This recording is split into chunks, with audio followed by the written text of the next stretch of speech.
தேவனுடைய பரிசுத்த நாமத்திற்கு துதிகன மகிமை உண்டாவதாக. நாளும் கூடி வந்திருக்கிறான சபையார் யாவருக்கும் இயேசு கிறிஸ்து நாமத்தினாலே வாழ்த்துக்களை தெரிவித்து வருகிறேன். நீதிமொழிகள் 4ஆம் அதிகாரம்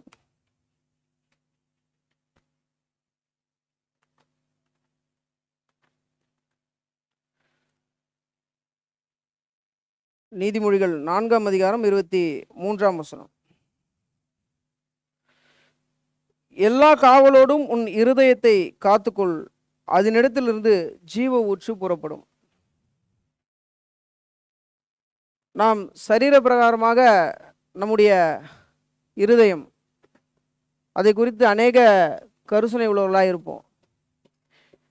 சரீர பிரகாரமாக நம்முடைய இருதயத்துக்கு ஏதாவது ஒரு சின்ன பிரச்சனைனாலும் உடனே நாம் போய் பார்க்கக்கூடியவர்களாக இருக்கிறோம், அதை நாம் பரிசோதிக்கிறோம். ஆனால் இங்கே வேதத்தில் சொல்லும் பொழுது இது பல சமயம் நம்முடைய மனுஷனுடைய யோசனையையும் அவன் உள்ளத்தில் இருக்கிற அந்த உள்ளத்தையும் கூட பல சமயத்தில் வேதம் எப்படி பேசுகிறது என்று சொன்னால் இருதயம் அப்படின்ற வார்த்தையை கொண்டு பேசுகிறது. ஆனால் தான் இங்கே சொல்லும்போது சொல்கிறாரு, எல்லா காவலோடும் உன் இருதயத்தை காத்துக்கொள், அதனிடத்திலிருந்து ஜீவ ஊற்று புறப்படும். இயேசு கிறிஸ்து யோவான் புஸ்தகத்தில் சொல்லும் பொழுது கூட யோவான் 7ஆம் அதிகாரம் 38ஆம் வசனத்தில் நாம் வாசிக்கும் பொழுது யோவான் 7:38, வேத வாக்கியம் சொல்லுகிறபடி என்னிடத்தில் விசுவாசமாக இருக்கிறவன் எவனோ அவன் உள்ளத்திலிருந்து ஜீவ தண்ணீருள்ள நதிகள் ஓடும் என்றார். அப்போ உள்ளன்னு சொல்லும்பொழுது மறுபடியும் அது என்னதான்? இருதயம். இப்போ இந்த இருதயம் எப்படியா இருக்கிறது என்று சொன்னால் இது முதல்ல தேவனுக்கு முன்பாக உத்தமமாக இருக்க வேண்டும். ஏனென்று சொன்னால் அதில் ஜீவ தண்ணீர் உள்ள நதிகள் பாயும் அப்படின்னு சொல்கிறாரு. எல்லா காவலோடும் நீ உன் இருதயத்தை காத்துக்கொள் அப்படின்னு சொல்கிறாரு. ஏன் அப்படின்னு சொல்லும்பொழுது, ஏன் இந்த இருதயத்தை குறித்து வேதம் இப்படியாக பேசுகிறதுன்னு சொன்னால், இந்த இருதயம் ரொம்ப வினோதமானது. மனிதனுடைய அந்த யோசனை அல்லது சிந்தை உள்ளன்னு சொல்லும்போது அது ரொம்ப வினோதமானது. எப்படின்னு சொன்னால், பல சமயம் ரொம்ப நல்லாயிருக்கும், திடீர்னு என்ன ஆகும்னா ரொம்ப சோர்வாயிடும். இங்கே எரேமியா புஸ்தகத்தில் நான் படிக்கும்போது எரேமியா 17ஆம் அதிகாரம் 9ஆம் வசனத்தில், எல்லாவற்றை பார்க்கிலும் இருதயமே திருக்குள்ளதும் மகா கேடுள்ளதுமாய் இருக்கிறது, அதை அறியத்தக்கவன் யார்? இப்போ எல்லாவற்றை பார்க்கிலும் திருக்குள்ளது மகா கேடுள்ளது அப்படின்னு படிக்கிறோம். ஆங்கிலத்தில் சொல்லும்பொழுது டிசைபிள், அதாவது வஞ்சனை உள்ளது. அதால் என்ன செய்ய முடியும்னா ஒரு மனுஷனை முழுமையாக மாற்றக்கூடியது. திடீர்னு நல்லா பூரிப்பாக இருப்போம், நம்மளை மாதிரி சந்தோஷமாக இருக்கிறவங்க யாருமே இருக்க முடியாது. திடீர்னு பார்த்தா ரொம்ப சோர்வாக இருக்கும், மனசு சரியில்லை. நிறைய பேர் சொல்லிடும் மனசு சரியில்லை. திடீர்னு பார்த்தா பேசாத நபர்கிட்ட கூட ஃபோன் பண்ணி பேச தோணும். திடீர்னு நல்ல அறிமுகமானவர்கள் பேசக்கூடிய எதிர்க்க வந்தால் கூட பார்த்துட்டு அப்படியே சைலண்டாக போகும். அது எப்படின்றது நமக்கு பல சமயம் நமக்கே அது வினோதமாக இருக்கும். ஏன்னா அப்படிப்பட்ட ஒரு தன்மை கொண்டது தான் அது இருதயம். அப்போது அதை எந்த அளவுக்கு பாதுகாக்கணும் வசனம் சொல்கிறது தான் நம்ம இந்த நாளில் பார்க்க போகிறோம். உலகத்தில் சொல்லும்போது இருதய குறித்து சொல்லும்போது மனம் ஒரு குரங்கு, ஏன்னா ஒரு நிலையாக அது இருக்காது, அது மாறிக்கிட்டே இருக்கும். குரங்கு எப்படி மரத்துக்கு தாவி கொண்டே இருக்குதோ அதே போல் மனிதனுடைய இருதயம் தாவிக்கிட்டே மாறிக்கொண்டே இருக்கும்னு சொல்கிறார். மத்தேயுல படிக்கும்பொழுது கூட இருதயத்திலிருந்து தோன்றுகிறவைகள் தான் உங்களை தீட்டுப்படுத்தும் தேவன் இயேசு கிறிஸ்து பேசுவார். ஒரு உதாரணத்துக்கு இந்த இருதயம் எப்படி மாறுகிறது, எதனால மாறுகிறதுன்ற ஒரு உதாரணத்தை பார்த்துட்டு மறுபடியும் நம்ம இந்த இடத்துக்குள்ளாக வருவோம். 2 ராஜாக்கள் புஸ்தகத்தில் 2 ராஜாக்கள் 8ஆம் அதிகாரம், இங்கே ஒரு சீரிய ராஜா, புறஜாதி ராஜா தான். அவர் என்னவா இருக்கிறாருன்னா வியாதிப்பட்டு இருக்கிறாரு. தன்னுடைய நபரில் ஒருத்தர் போய் நான் வியாதியிலேருந்து சுகமாகனா இல்லையான்னு கேட்டுட்டு வர சொல்கிறார். இதுதான் விஷயம். 7லேருந்து வாசிக்கலாம். 2 ராஜாக்கள் 8ஆம் அதிகாரம் 7லேருந்து. சீரியாவின் ராஜாவாகிய பெனதாத் வியாதியாக இருந்தான். எலிசா தமஸ்குவுக்கு வந்தான். தேவனுடைய மனுஷன் இவ்விடத்தில் வருகிறான் என்று அவனுக்கு அறிவிக்கப்பட்ட போது ராஜா ஆசகேலை நோக்கி, நீ உன் கையிலே ஒரு காணிக்கையை எடுத்துக்கொண்டு தேவனுடைய மனுஷனுக்கு எதிர்கொண்டு போய் நான் இந்த வியாதி நீங்க பிழைப்போனோ என்று அவனை கொண்டு கர்த்தரை விசாரிக்க சொன்னான். சொல்கிறாரு, இந்த மாதிரி நான் வியாதியாக இருக்கிறேன், போய் எனக்காக போய் விசாரிச்சுட்டு வா அப்படின்னு சொல்கிறார். அப்போது இவர் வந்து போகிறாரு. போயிட்டு எலிசா கிட்ட போய் கேட்கும்பொழுது ஒரு 10லேருந்து வாசிப்போம். 2 ராஜாக்கள் 8:10. எலிசா அவனை நோக்கி, நீ போய் வியாதி நீங்க பிழைப்பீர் என்று அவனுக்கு சொல்லும், ஆனாலும் அவன் சாகவே சாவான் என்பதை கர்த்தர் எனக்கு காண்பித்தார். நீ போய் சொல்லுன்னு சொல்கிறாரு. அதுக்கடுத்து 11ல், பின்பு தேவனுடைய மனுஷன் தன் முகத்தை திருப்பாமல் அவன் சலித்து போகும் மட்டும் அவனை நோக்கி கொண்டே அழுதான். எலிசா இந்த கேட்டுட்டு வந்த நபரை பார்த்து அவன் சலித்து போகும் மட்டும் எலிசா அழுறார். அப்போது அந்த ஆசகேல் அவரை கேட்கும்பொழுது, அப்பொழுது ஆசகேல், என் ஆண்டவன் அழுகிறது என்ன என்று கேட்டான். அதற்கு அவன், நீ இஸ்ரவேல் புத்திரருக்கு செய்யும் தீங்கை நான் அறிந்திருக்கிறபடினால் அழுகிறேன். நீ அவர்கள் கோட்டைகளை அக்கினிக்கு இரையாக்கி அவர்கள் வாலிபரை பட்டயத்தால் கொன்று அவர்கள் குழந்தைகளை தரையோடு மோதி அவர்கள் கர்ப்பவதியை கீறி போடுவாய் என்றார். இப்போ என்ன சொல்கிறான்னா, நீ வந்திருக்கே, நீ சாதாரண ஆள் கிடையாது, இப்போது சாதாரணமாக இருக்கிற நீ பிற்காலத்தில் இஸ்ரவேல் என்னுடைய தேவனுடைய ஜனங்களுக்கு செய்ய போகிற தீங்கை கண்டு நான் அழுகிறேன்னு சொல்கிறாரு. அப்பொழுது ஆசகேல், இப்போ இந்த ஒரு வசனத்துக்காக தான் இந்த பகுதியை நான் படிக்க வந்தோம். இப்போது ஆசகேலுடைய அந்த வார்த்தை, அதாவது இப்போது 13ஆம் வசனம், அதுக்காக தான் இந்த பகுதியை நம்ம படிக்கிறோம். 13 நாம் வாசிக்கும் பொழுது, அப்பொழுது ஆசகேல், இத்தனை பெரிய காரியத்தை செய்ய நாயாகி உம்முடைய அடியான் எம்மாத்திரம் என்றான். எப்போவுமே மனிதனுடைய இருதயம், அவர் சொல்கிறார், இவ்வளோ பெரிய பொல்லாங்க நீ செய்வப்பான்னு சொல்லும்பொழுது, இல்லை நானா அப்படி சொல்லுவேன். அவர் எந்த அளவுக்கு தன்னை தாழ்த்தி சொல்கிறாருன்னா, இவ்வளோ பெரிய காரியத்தை செய்கிறதுக்கு நாயாகிய உமது அடியான் ஏமாத்துறோம். ஆனால் பிற்பாடு என்ன சொல்கிறார், நீ சீரியாவின் மேல் ராஜாவா என்பதை கர்த்தர் எனக்கு சொல்கிறார். அதாவது என்னென்னா, அங்கே பெனாதாத் வியாதியாக இருக்கிறாரு. இவர் இதெல்லாம் கேட்டுட்டு போயிட்டு அதை முழுசாக வாசிக்கும் பொழுது நல்லாயிருக்கும் அந்த பகுதி. போய் பெனாதாத்தினுடைய அவரை முடிச்சுடுவார் அவர் கதையை. அப்போ என்னென்னா, அதுக்கு பிற்பாடு சீரியாவின் மேல் ராஜாவாயிட்டு இஸ்ரவேலுக்கு அநேக தீங்குகளை அவர் செய்கிறார். அப்போது மனிதனுடைய இருதயம் சொல்லும்போது அது ஒரே நாளில் பாவம் செய்யக்கூடியதா என்று சொன்னால் இல்லை. ஒரே நாளில் பெரிய கொலை செய்ய முடியுமா அப்படின்னு சொன்னால் இல்லை. ஒவ்வொரு நாளும் அது பக்குவப்படும். இங்கே கூட பார்க்கும்பொழுது பெரிய பொல்லாப்புகளை செய்வதற்கு முன்பாக மனுஷனுடைய மனம், நானா அப்படி பண்ணேன், நான்லாம் அப்படி கிடையாது, நான் அப்படிலாம் மாற மாட்டேன், இல்லை கிடையாது. எப்போ மனிதனுடைய இருதயம் மேட்டிமையாதோ, எப்போ மனிதனுடைய இருதயம் பலப்படுகிறதோ, அப்போது அது வேதம் சொல்கிறது தாறுமாறானவர்களையும் பேசும், தாறுமாறானவர்களையும் யோசிக்கும். அப்படி புரியறதுக்கு உலகத்தில் நம்முடைய நடைமுறை வாழ்க்கையில் உதாரணம் சொல்லும்போது கூட ஒருத்தர் குறித்து சொல்லுவோம். அவர் எப்படி அந்த சீட்டில் உட்கார்ந்தார் தெரியுங்களா, இப்படியே போனார், போனதுக்கப்புறம் தள்ளி விட்டார். ஏன்னா பல சமயம் புரியறதுக்காக நம்முடைய நடைமுறை வாழ்க்கையில் சொல்கிறது தான் புரியுது. அப்போது ஒரு நேரம் ஒரு மாதிரி இருக்கும், அடுத்தது அவர்களே தள்ளி விடுவதற்காக அந்த இருதயம் மாறுமானா மாறும். அப்போ அதனால தான் வேதம் சொல்கிறது, நீ உன்னுடைய இருதயத்தை எல்லா காவலோடும் காத்துக்கொள், அதிலிருந்து ஜீவ ஊற்று புறப்படும் சொல்லுது. அப்போ முதல்ல இந்த இருதயம் ஏன் மேட்டிமையாக நான் பார்க்கும்பொழுது 2 நாளாகமத்தில் 2 நாளாகம புஸ்தகம் 26ஆம் அதிகாரம் 2 நாளாகவும் 26:16 நாம் படிக்கும்பொழுது, அவன் பலப்பட்ட பொழுது தனக்கு கேடுண்டாகும் மட்டும் அவனுடைய மனம் மேட்டிமையாகி தன் தேவனாகி கர்த்தருக்கு விரோதமாக மீறுதல் செய்து தூபபீடத்தின் மேல் தூபம் காட்ட கர்த்தருடைய ஆலயத்துக்கு பிரவேசித்தான். இப்போ ஏன் ஒரு மனுஷன் மேட்டிமையாகிறான், ஏன் அவன் தேவனுக்கு விரோதமாய் போகிறான்னு சொன்னால், முதல் விஷயம் அவன் பலப்படுகிறான். நான் ரொம்ப செக்யூராக இருக்கேன், நான் ரொம்ப பாதுகாப்பாக இருக்கேன், எனக்கு எதுவுமே நடக்காது, எல்லாமே என்னை பார்த்துக்கணும்னு சொல்லும்பொழுது இருதயம் கொஞ்சம் உயர்வாக சிந்திக்குது, உயர்வாக யோசிக்குது. அப்போ தேவன் சொல்கிறாரு, அதை நான் விசாரிப்பேன்றார். எப்போவுமே தேவன் தன்னுடைய ஜனங்களுக்கு சொல்லிகிட்டே வர்றது என்ன அப்படின்னா, இஸ்ரேல் மக்களுக்கு தன்னுடைய ஜனங்கள் சொல்லிட்டே வரும்பொழுது, நீ உன்னுடைய இருதயத்தில் உன்னையும் நம்பாத, மற்ற யாரையும் நம்பக்கூடாதுன்றத சொல்லிக்கிட்டே வருவார். நீ யாரையுமே நம்பக்கூடாது, உன்னுடைய இருதயத்தில் உன்னுடைய நம்பிக்கை எதுவாக இருக்கணும்னா முதல்ல அது நானாக தான் இருக்கணும். எனக்கு நிகராக ஒரு நம்பிக்கையை நீ வைக்கவே கூடாதுன்ற விஷயத்தில் தேவன் ரொம்ப கண்டிப்பாக இருக்கிறார். அதை நான் விசாரிப்பேன்னு சொல்கிறார். அதை தேவன் கண்டிச்சுட்டே வர்றார். எப்படி சொல்கிறோன்னா, தேவன் இஸ்ரேல் மக்களை எகிப்திலேருந்து கொண்டு வரும்பொழுது கூட அதை எல்லா இடத்துலையும் எல்லா நேரத்தையும் சொல்லிகிட்டே வருவார். அவர் எகிப்திலேருந்து புறப்படும் பொழுதும் சரி, கானான் தேசத்தில் இருக்கும் பொழுதும் சரி, அவர்கள் தன்னுடைய வாழ்வியலில் அதை தேவன் பயிற்சி கொடுத்துக்கிட்டே வராதை நாம் பார்க்க முடியும்.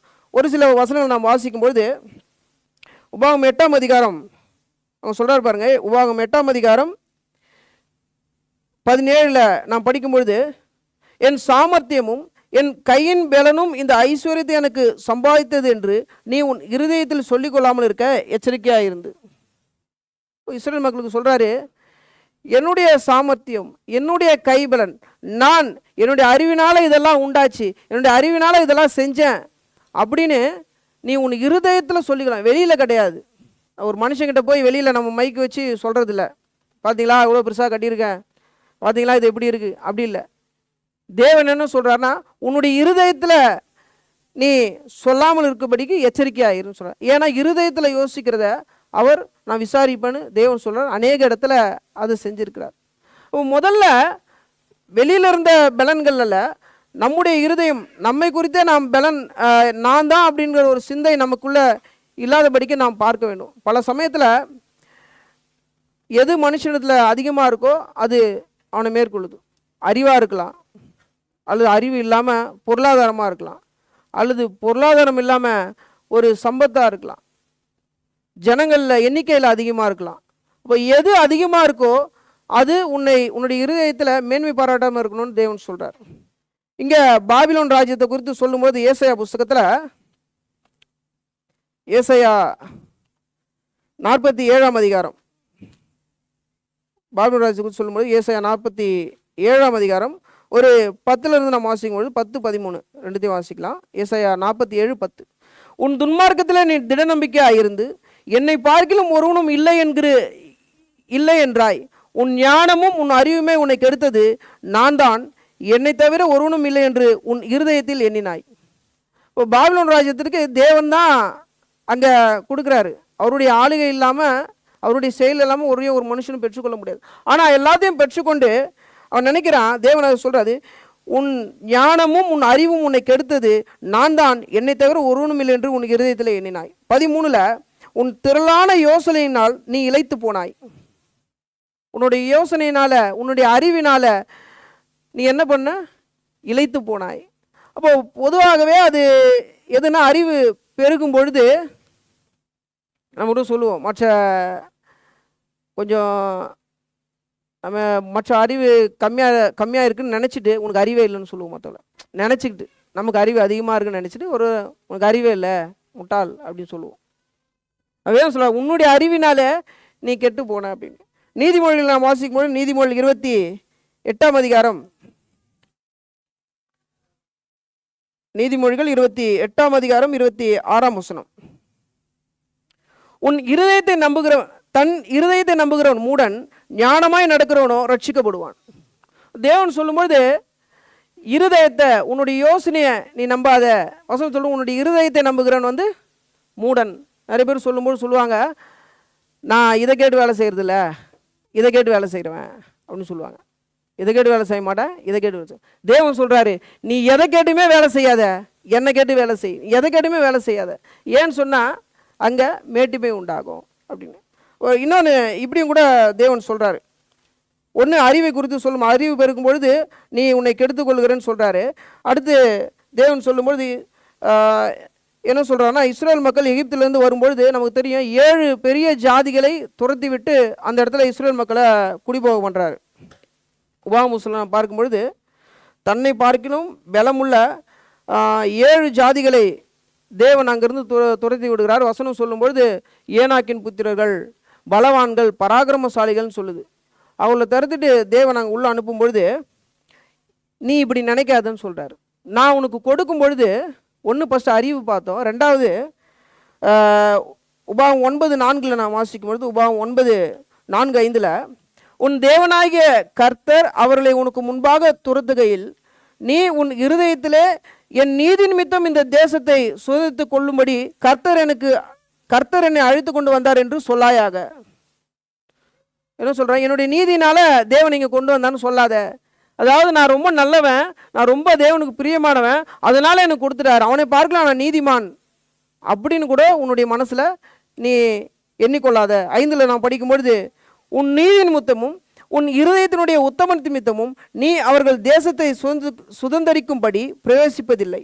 அந்த ஜாதியினுடைய ஆகாமியத்தின் நிமித்தமாகவும் ஆபிரகாம் ஈசாக்கு யாக்கோபு என்னும் உன் பிதாக்களுக்கு கர்த்தர் ஆணையிட்டு சொன்ன வார்த்தையை நிறைவேற்றும்படியாகவும் உன் இருதயத்திலே உன் தேவனாகிய கர்த்தர் அவர்களை உனக்கு முன்னாக துரத்தி விடுவார்.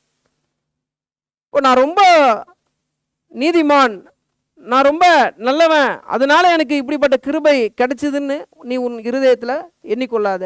அது என்னவா மாறும்னா தேவனுக்கு பிடிக்காத காரியம் மாறும், அல்லது உயர்வாக மாறும். அடுத்து இஸ்ரவேலருக்கு ஒரு ஒருத்தர் ராஜா வராருன்னா அவருக்கு சொல்லும்பொழுது கூட இந்த இன்ஸ்ட்ரக்ஷன், அதாவது என்னன்னா ஒவ்வொரு இடத்துலையும் தேவன் இதை சொல்லிக்கிட்டே வராரு, அவங்கள சரியாக அந்த டியூன் பண்ணிக்கிட்டே வராரு, அவர் கரெக்ட் பண்ணிகிட்டே வராரு. ராஜாவுக்கு சொல்லும்பொழுது கூட உபாகம் 17ஆம் அதிகாரத்தில் உபாகம் 17ஆம் அதிகாரம் வசனம் 16 நாம் வாசிக்கும் பொழுது 17-16, அவன் அநேக குதிரைகளை சம்பாதியாமலும் அநேக குதிரைகளை தனக்கு சம்பாதிக்கும்படிக்கு ஜனங்களை திரும்ப எகிப்துக்கு போக பண்ணாமலும் இருக்க கடவன். இனி அந்த வழியாய் நீங்கள் திரும்பி போக வேண்டாம் என்று கர்த்தர் உங்களுக்கு சொல்லுகிறார். அவன் இருதயம் பின்வாங்கி போகாதபடிக்கு அவன் அநேக ஸ்திரீகளை படைக்கவும் வேண்டாம், வெள்ளியும் பொன்னும் தனக்கு மிகுதியாய் பெருக பண்ணவும் வேண்டாம். என்ன சொல்றாருன்னா, அநேக ரதங்களை ஏற்படுத்தாத, அநேக குதிரைகளை ஏற்படுத்தாத, அநேக திருமண ஸ்திரீகளை படைக்க வேணாம், அநேக பொன்வெளிகளை நீ சகோதரிக்க வேணாம். ஏன்னு சொன்னால் ஆட்டோமேட்டிக்காக அந்த இருதயம் என்ன ஆகிடும்னா அதை பாதுகாக்க போயிடும். யாருன்னா நிறைய பொக்கிஷம் அல்லது பெரிய சம்பாதிச்சு வீட்டை திறந்து போட்டு போகுமா? பூட்டிட்டு நல்லா பாதுகாப்பாக பண்ணிட்டு தான் போகும். அப்போது எங்கே வைத்திருக்கிறோமோ அங்கே தான் நம்முடைய இருதயம் இருக்கும்னு வசனம் சொல்லுது. இருதயம் பொக்கிஷம் எங்கேயோ அங்கே உங்கள் இருதயம் இருக்கும் அப்படின்னு வசனம் சொல்லுது. இப்போ இங்கேயும் நான் பார்க்கும் பொழுது, நீ அநேக குதிரைகளை சம்பாதிக்க வேண்டாம், நீ எகிப்துக்கு திரும்பி போகாமல் இரு அப்படின்னு சொல்கிறாரு.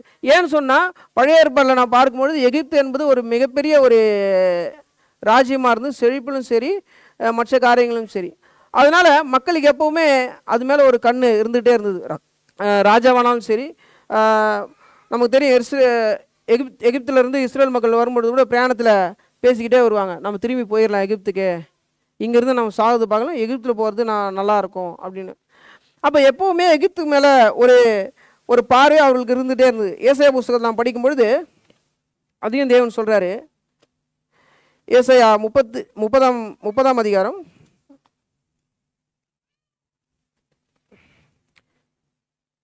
ஏசாயா 30:3 நான் வாசிக்கும் பொழுது, பார்வோனுடைய பேலன் உங்களுக்கு வெட்கமாகவும் எகிப்தினுடைய நிழலொதுக்கு உங்களுக்கு லட்சணமாய் இருக்க கடவுது.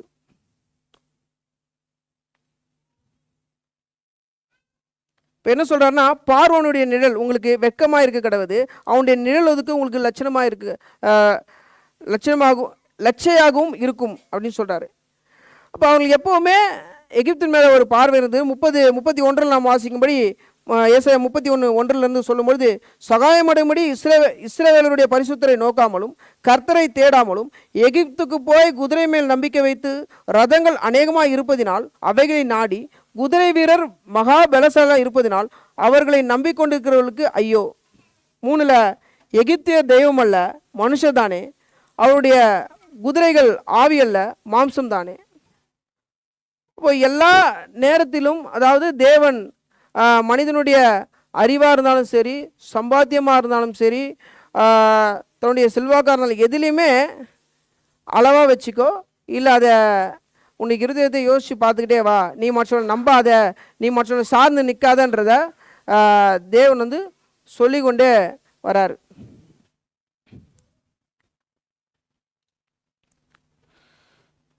ஆனால் பல சமயத்தில் நாம் பார்க்கும்பொழுது நம்முடைய சூழ்நிலையினால் நம்ம என்ன செய்கிறோன்னா, மனுஷன் என்ன பண்ணுறான்னா, ஏதோ ஒரு சந்தர்ப்பத்தில் தேவனை விட்டு பின்வாங்கி போகிறத நம்மளால் பார்க்க முடியும். ஏன்னு சொன்னால் சூழ்நிலை நிமித்தமாக. அப்போது இந்த நாளில் ஒரே ஒரு மனுஷனை குறித்து மட்டும் நாம் பார்ப்போம். இருதயம் என்பது நாம் பார்த்தோம், மகா கேடுள்ளது, அதை அறியத்தக்கவன் யார், அது ரொம்ப திருக்கானதை நாம் பார்த்தோம். அது எதை எதை ஒரு மனிதன் சார்ந்து இருக்கிறானோ அதை கொண்டு அது மேட்டிமையாகனு நாம் பார்த்தோம். இப்போ ஒரு உதாரணத்தை கூட நாம் பார்க்கும் பொழுது 2 நாளாகமும்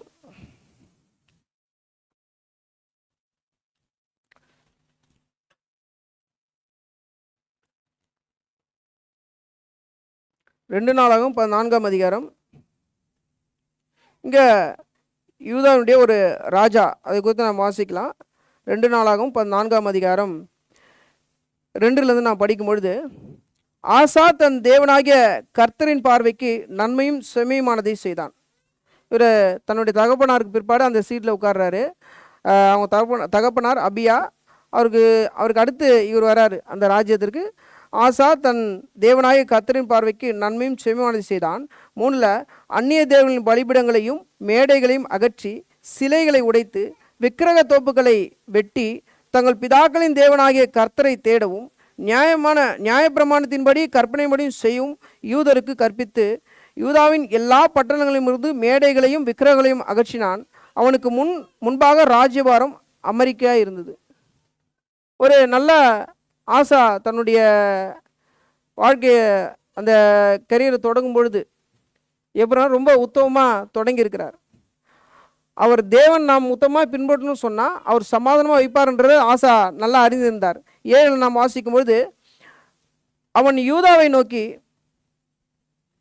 நமக்கு முன்பாக அமெரிக்கா இருக்கையில் நாம் இந்த பட்டணங்களை கட்டி அவைகளுக்கு அலங்கங்கள் கோபுரங்கள் வாசல்கள் உண்டு பண்ணி தாழ்பால் போட்டு பலப்படுத்துவோமாக.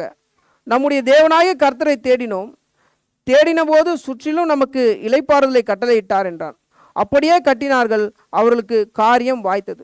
இப்போ நல்லா போயிட்டு இருக்கு, காரியம் வாய்த்ததுன்னு வசனம் சொல்லுது, நல்லா போயிட்டு இருக்கு. இப்போ ஒரு சின்ன ஆசானுடைய வாழ்க்கையில் ஒரு சின்ன அவருடைய ராஜில் ஒரு பிரச்சனை என்ன அப்படின்னு பார்க்கும்பொழுது 8லேருந்து நாம் படிக்கலாம். யூதாவிலே பரிசையும் ஈட்டியும் பிடிக்கிற 3 லட்சம் பேரும் பென்யமினிலே கேடகம் பிடித்து வில்லை நாணேற்றுகிற 2,80,000 பேருமான சேனை ஆசாவுக்கு இருந்தது. இவர்கள் எல்லாரும் பராக்கிரமசாலிகள். அதாவது 2 ராஜ்யம், அதாவது ராஜ்யபாரம் 2ஆக பிரிந்தது. 2 யூதா என்றும் 10 இஸ்ரவேல் என்றும் அழைக்கப்பட்டது.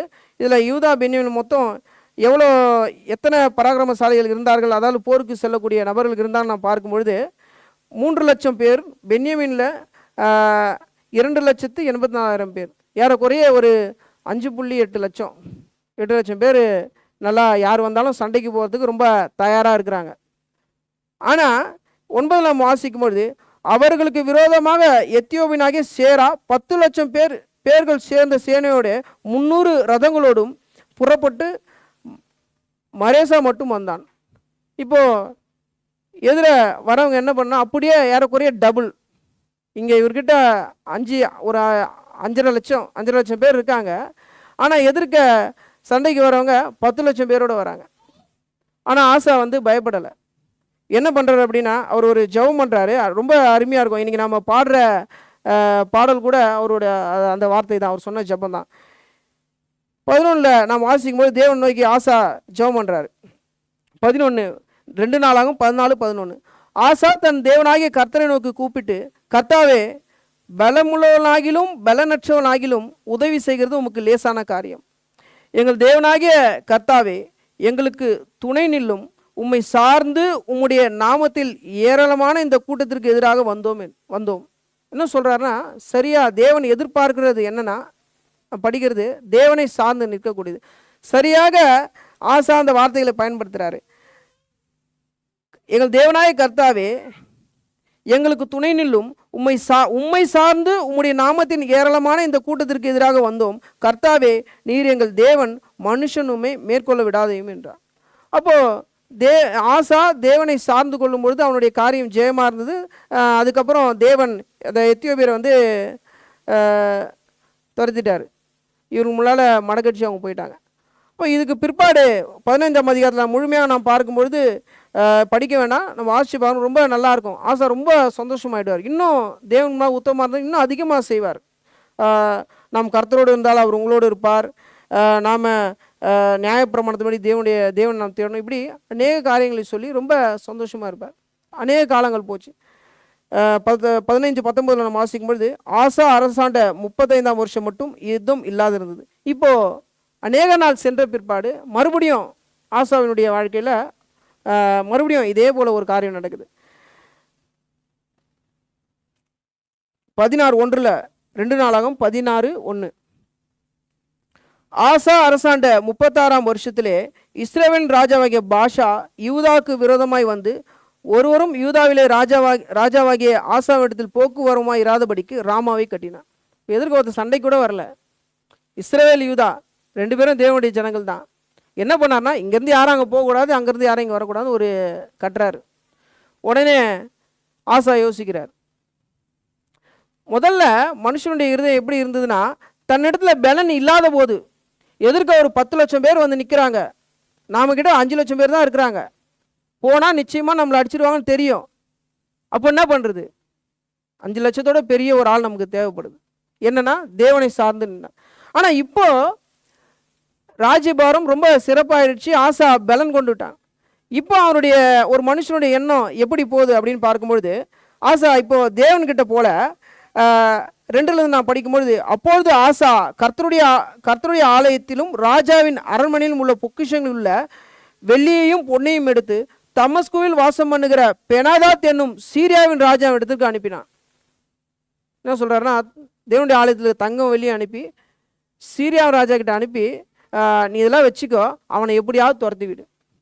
இப்போ எவ்வளோ ஒரு இதே இருதயம்தான் என்ன பேசிச்சு பல ஆண்டுகளுக்கு முன்பாக அப்படின்னு பார்க்கும்பொழுது, நீ எங்களுக்கு துணை நில்லும், நான் உங்களை சார்ந்து கொண்டேன், பலமுள்ளவனாகிலும் பலனற்றவனாக உதவி செய்து உங்களுக்கு லேசான காரியம், இப்படியெல்லாம் சொல்லிட்டு இப்போ பலன் வந்த பிற்பாடு எப்படி நினைக்குதுன்னு சொன்னால், இந்த வெள்ளி என்னை காப்பாற்றும், இந்த பொண்ணு என்னை காப்பாற்றும், அவனுடைய நட்பு என்னை காப்பாற்றும் சொல்லி இங்கே ஒருத்தர்கிட்ட கொடுத்து அவனை துரத்தி விடும்படியாக அவர் பண்ணுறாரு. அதை படித்து பார்க்கலாம் ஃபுல்லாக. இப்போ இந்த காரியம் தேவனுடைய பார்வைக்கு பொல்லாப்பாய் கண்டது. அது எங்கே வாசிக்கிறோம் அப்படின்னா, ஒரு 7லேருந்து நான் படிக்கும் பொழுது 2 நாளாகவும் 17:7 தொடர்ச்சியாக 7லேருந்து வாசிக்கும் பொழுது, அக்காலத்திலே ஞான திருஷ்டிக்காரனாகிய அனானி யூதாவின் ராஜாவாகிய ஆசாவிடத்தில் வந்து அவனை நோக்கி, நீர் உம்முடைய தேவனாகிய கர்த்தரை சார்ந்து கொள்ளாமல் சீரியாவின் ராஜாவை சார்ந்து கொண்டபடியினால் சீரியா ராஜாவின் ராணுவம் உன் கைக்கு தப்பி போயிடுச்சு. எவ்வளோ ஒரு விஷயம். என்ன சொல்கிறாருன்னா, பெரிய ஒரு காரியம். பல முறை மனுஷன் தவறு செய்யும் பொழுது தேவன் பெரிய காரியத்தை அவனுக்கு ஆசீர்வாதம் வைத்திருப்பார். ஆனால் மனுஷனோடு செய்கிற சிறிய தப்பித்தம் அதை இழந்து போயிடும். தேவன் சொல்கிறாரு, நான் சீரியாவுடைய இராணுவத்தையும் உங்ககிட்ட கொடுக்க தான் வச்சுருந்தேன். எப்படி எத்தியோப்பியனை உங்ககிட்ட கொடுத்தனோ அதே போல் சீரியாவுடைய இராணுவத்தையே நான் உங்ககிட்ட கொடுக்க தான் வச்சுருந்தேன். ஆனால் நீ அவங்கிட்ட போயிட்டு கேட்டதுனால அவனுடைய இராணுவம் உங்ககிட்ட தப்பி போச்சு அப்படின்னு சொல்கிறாரு. 8லேருந்து வாசிக்கும்போது சொல்கிறாரு, அந்த நடந்த எத்தியோப்பியா அந்த காரியத்தை தேவன் ஞாபகப்படுத்துகிறாரு. மிகவும் ஏராளமான ரதங்களும் குதிரை வீரரும் உள்ள எத்தியோப்பியரும் லூபியரும் மகா சேனைமார் இருந்தால் அல்லவா. அது சொல்கிறாரு அந்த நடந்த சம்பவத்தை. நீர் கர்த்தரை சார்ந்து கொண்ட போதவெனில் அவர்களை உமக்கு கையிலே ஒப்பு கொடுத்தேன். தம்மை பற்றி உத்தம இருதயத்தோடு இருக்கிறவர்களுக்கு தம்முடைய வல்லமையை காண்பிக்கும்படி கர்த்தருடைய கண்கள் பூமி எங்கும் உலாவி கொண்டிருக்கிறது. இந்த விஷயத்தில் மதி இல்லாதவராக இருந்தீர் அப்படி சொல்கிறார். இப்போ நான் பெரிய இராணுவம் இருந்தது, அந்த எத்தியோப்பியரை நான் உங்ககிட்ட கொடுத்தனே, இப்போ நீ இந்த விஷயத்தில் நீ மதி இல்லாமல் இருந்துட்டியே, முட்டாளாக இருந்துட்டியேன்னு தேவன் சொல்கிறார். அப்போது ஒரு மனுஷனுடைய இருதயம் ஆசாவை குறித்து பார்க்கும்பொழுது ரொம்ப சிறப்பாக அவருடைய காரியத்தை அவர் ஆரம்பித்தார். 15ஆம் அதிகாரத்தில் நான் படிக்கலை. அதில் படிக்கும்பொழுது அவன் தாய் செய்த அந்த விக்கிரக தோப்புகளாக கூட இடித்து போடுவார். ரொம்ப உற்சாகமாக இருப்பார். தொடங்கும் போது அவ்வளோ உற்சாகம். ஏன்னு சொன்னால் ஒரு பெரிய வெற்றிகளை தேவன் நம்மோடு இருக்கிறாருன்னு. ஆனால் அது தொடர்ச்சியாக கண்டினியூ ஆச்சானா இல்லை. பல சூழ்நிலையில் அந்த இருதயம் மாறுபடுகிறது. அதான் வாசிச்சோம் இறைமையால், இருதயம் திருக்குள்ளது மகா கேடுள்ளதாக இருக்கிறது. என்ன விஷயம்னா, அது இப்படி மாறுதுன்னு நமக்கே தெரியாத அளவுக்கு அது மாறுது. ஒரு நாளில் நான் யோசித்து பார்ப்போம், நானா இப்படி பண்ணேன், நானா இதெல்லாம் செஞ்சேன். அங்கே இயேசு ஆசைகள் சொல்கிற மாதிரி நீ பெரிய பாவம் பண்ணுவ, பெரிய தவறுகளை செய்வ, நீ என்னுடைய ஜனங்களுக்கு இப்படிலாம் செய்வேன்னு சொல்லும்பொழுது, நானா அப்படி பண்ணேன், நான் எம்மாத்திரம் செய்கிறதுக்குன்னு சொன்னது போல நம்முடைய இருதயம் நாம் பலப்படும் பொழுது மகா கொடிய காரியங்களை, மகா கேடு உள்ள காரியங்களை செய்து கொள்ளும். அப்போ இங்கே ஆசாவுக்கு அதுக்கப்புறம் இது அறிவிக்கப்படுது. அப்போவாச்சு அவர் தாழ்த்தினாரா கிட்ட தாழ்த்த முடியல அவரால். 10 வாசிக்கிறோம், 2 நாளாகவும் அதே 17:10. அது நிமித்தம் ஆசா ஞான திருஷ்டிக்காரன் மேல் சினந்து கடுகோமும் கொண்டு அவனை காவலரையிலே வைத்தான். இதெல்லாவற்றிலும் அக்காலத்தில் ஜனக்குள் சிலரை கொடூரமாய் நடத்தினான். 12 ஆசா அரசாண்ட 39ஆம் வருஷத்திலே தன் காலங்களில் வியாதி கண்டு அவன் நோவு மிகவும் உக்கரமாய் இருந்தது. அவன் தன் வியாதியிலும் கர்த்தரை அல்ல பரிகாரையே தேடினான். ரொம்ப மோசமாக போயிடுச்சு. அப்போ இதெல்லாம் ஒரு நாளில் நடக்கிறது இல்லை. தன்னுடைய மனுஷனுடைய இருதயம் கெடுகிறதும் அவன் மேட்டிமையாக யோசிக்கிறதும் ஒரு நாளில் அப்படியே காலையில் இருந்த உடனே மாறுகிறது கிடையாது. கொஞ்சம் கொஞ்சமாக மாறிக்கிட்டே வருது. அதனால தான் தேவன் நாம் படித்த தேவன் சொல்லும்பொழுது எல்லா வேலையிலும் நீ என்னையே சார்ந்து கொள், உன்னுடைய நம்பிக்கை எப்போவுமே நானாக தான் இருக்கணும்.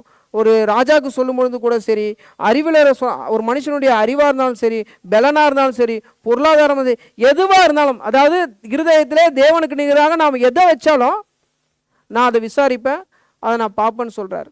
இப்போ நாம் எப்படி இந்த நாளில் இதெல்லாம் கேட்கிற நாம் எப்படி இருக்கிறோம்? நம்முடைய இருதயத்தை வேதம் சொல்கிறது போல நீ உனக்கு இருதயத்தை காத்துக்கொள்னு சொல்கிறாரு. எப்படி நாம் காத்துக்கொள்கிறோன்றதை நம்ம இந்த நாளில் யோசிச்சு பார்க்கணும். ஒரே ஒரு வசனம் வாசிச்சு நாம் முடிப்போம். நீதிமொழியில் சொல்லும்பொழுது, நீதிமொழிகள்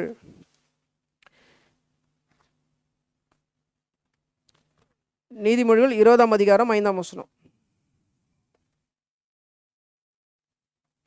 மனுஷனுடைய இருதயத்துள்ள யோசனை ஆழமான தண்ணீர் போல் இருக்கிறது, புத்திமானோ அதை மொண்டெடுப்பான். அது அவ்வளோ சீக்கிரம் பார்க்கிறது கடினம். மனுஷனுடைய இருதயத்தின் யோசனை ஆழமான தண்ணீர் போல் இருக்கிறது, புத்திமானோ அதை மொண்டெடுப்பான். இப்போ நாம் எப்படி இருக்கிறோம்? புத்திமானலாக இருக்கிறோமா? இருதயத்தின் யோசனைகளை நாம் வேதத்தை கொண்டு நாம் சரிப்படுத்தி கொண்டு இருக்கிறோமா? அதை சரியாக நாம் காத்து கொண்டு இருக்கிறோமான்றதை நாம் யோசிச்சு பார்க்கணும். தேவன்கிட்ட நாம் தயவு பெற்றுக்கொள்வோம். நன்றி.